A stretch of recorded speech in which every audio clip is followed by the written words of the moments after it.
Et là, il va falloir être très astucieux pour arriver à bien financer son plan de formation, c'est de trouver le bon panachage entre le plan et le CPF. Car le salarié ne pourra pas garder son CPF. Dès qu'il voudra se former sur son propre projet, eh bien, il devra mettre en œuvre son CPF.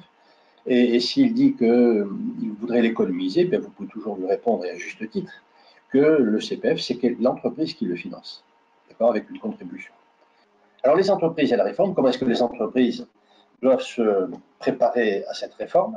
Les entreprises, pour s'y préparer, eh bien, il va falloir qu'elles passent du plan de formation au plan de développement des compétences, en se disant que, formellement, le plan de formation a disparu, puisque au-delà de 50 personnes, on n'a pas de contribution plan de formation, mais ça veut dire qu'il y a quand même des obligations liées à des risques.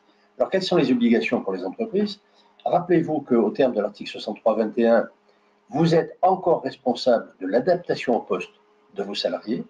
Attention, si un salarié commet une faute et que vous n'arrivez pas à prouver que vous l'avez formé, il est sûr de gagner.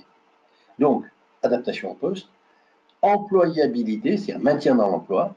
Il faut que vous vous assuriez que vos salariés n'ont pas passé trop d'années sans formation et sont parfaitement capables de travailler ailleurs. Et enfin, un autre point dans la réforme, c'est qu'une partie de votre contribution, une partie pas négligeable, 0,35%, c'était 2 fois ce qu'on payait pour le CIF, va vers la mutualisation, c'est-à-dire que les petites entreprises vont bénéficier des fonds des grosses entreprises pour pouvoir, via les OPCA bien entendu, mutualiser leurs fonds et avoir plus de moyens de se former.